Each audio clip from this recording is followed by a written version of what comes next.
சோதனைகளை கொடுத்து கொடுத்து கொடுத்து ஒரு முஃமினை அல்லாஹ் பலப்படுத்தி பலப்படுத்தி பலப்படுத்தி பொறுமையின் கூலியை கொடுத்து பொருத்தத்தின் கூலியை கொடுத்து அல்லாஹ் அவனை நெருக்கமாக்கி கொண்டே வருவான், அந்தஸ்துகளை உயர்த்தி கொண்டே வருவான். அந்த அந்தஸ்தை அல்லாஹ் ரப்புல் ஆலமீன் நாளை மறுமையில் வெளிப்படுத்துவான். அவர்களுக்கு இந்த சோதனைகளை மறுமையில் இருந்து பார்க்கும்போது அவர்களுக்கு அதுவெல்லாம் ஒன்றும் தெரியாமல் ஆகிவிடும். சொர்க்கத்தை அல்லாஹ் ஒரு மனிதனுக்கு ஒரு முறை காட்டுவான். அவன் வாழ்நாள் முழுக்க சோதிக்கப்பட்டவன்.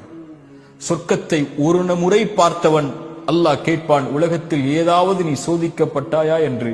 அவன் சொல்லுவான், யா அல்லாஹ், உலகத்தில் நான் எந்த ஒரு சோதனையும் பார்க்கவில்லை என்று. அதை விட பெரிய அந்தஸ்து என்ன இருக்க போகிறது? அல்லாஹ் ரப்புல் ஆலமீன் இந்த மூன்றின் காரணமாகத்தான் இறை நம்பிக்கை கொண்டவர்களை சோதிப்பான். ஏன் இறை நம்பிக்கை கொண்டவர்களை அல்லாஹ் விரும்புகிறான்? விரும்பினால் சோதித்த அல்லாஹ் அவர்களை நெருக்கமாக்கிக் கொண்டே வருவான். அல்லாஹுடைய தூதர் ஸல்லல்லாஹு அலைஹி வஸல்லம் ஒரு ஹதீஸில் சொன்னார்கள், அல்லாஹ் இறை நம்பிக்கை கொண்டவனுடைய எந்த ஒரு நன்மையையும் அல்லாஹ் வீணாக்குவதில்லை, அல்லாஹ் குறைப்பதில்லை.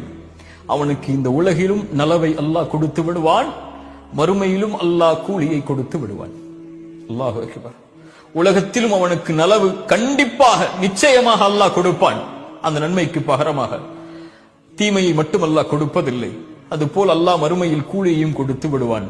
ஆனால் இறை மறுப்பாளராக வாழக்கூடிய காஃபிருக்கு அல்லாஹ் உணவளிக்கிறான், தண்ணீர் கொடுக்கிறான். அவர்கள் மாறு செய்தாலும் என்றால் அவர்களும் இந்த உலகத்திலே நலவு செய்கிறார்கள், அதனுடைய கூலியை அல்லாஹ் கொடுத்து முடித்து விடுவான்.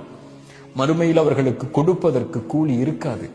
ஆனால் ஒரு முஃமினுக்கு மறுமையில் கூலி கொடுப்பதற்கு ஒரு வார்த்தை போதும், லா இலாஹ இல்லல்லாஹ்.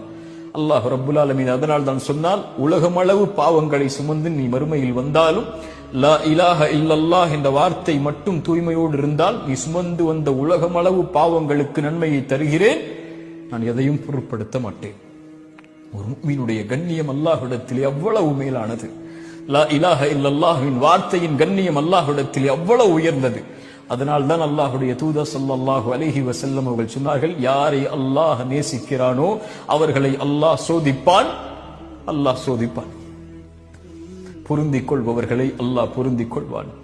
அல்லாஹ் ரப்புல் ஆலமீன் எம் சோதனைகளில் எம்மை உறுதிப்படுத்தட்டும். அல்லாஹ் எம்மை சோதிப்பதன் மூலமாக எம்மை அவனிடத்தில் நெருக்கமாக்கி அல்லாஹ் எம்மை நேசிக்கட்டும். அஸ்ஸலாமு அலைக்கும் வரஹ்மத்துல்லாஹி வபரகாத்துஹு.